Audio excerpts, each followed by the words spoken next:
When you first start quilting, one of the hardest parts is getting those mitered corners down. So today I'm going to show you how I like to make my mitered corners. You will do this in the binding process when you are first attaching the binding onto the quilt. And before we get into it, quick tip, try using your walking foot when attaching binding if you are currently using a presser foot. This will more evenly feed the binding on and it just turns out better this way. So here's the corner. And I'm going to want to stop about 1/4 inch away from that corner. So if you don't have an eye for it, definitely get out a ruler and mark it. Then continue attaching your binding until you get to that 1/4 inch mark from the edge. Make sure your needle is down. Then lift the foot up. Rotate your quilt 45 degrees. This was a very large quilt, so make sure it's not all hanging off the back and pulling at like where the needle is. So rearrange if needed. And then once you're about 45 degrees, go ahead and put the foot back down and sew off the edge. I do a back stitch here. So I go forward all the way to the corner and then back and then forward again and then off the quilt.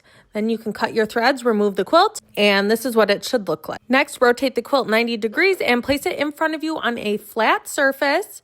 Fold that binding strip upward so that it makes a 45-degree angle from the fold up to the corner. And the raw edges of the quilt and the binding strip here should be straight. Here is an example of them not being straight, and I actually picked the stitches out of this and redid it. What happened was I sewed too close to the edge instead of 1/4 inch away. But if everything's looking good here, go ahead and fold it up 45 degrees. And then I like to stick a ruler here and match it up with the corner of the quilt.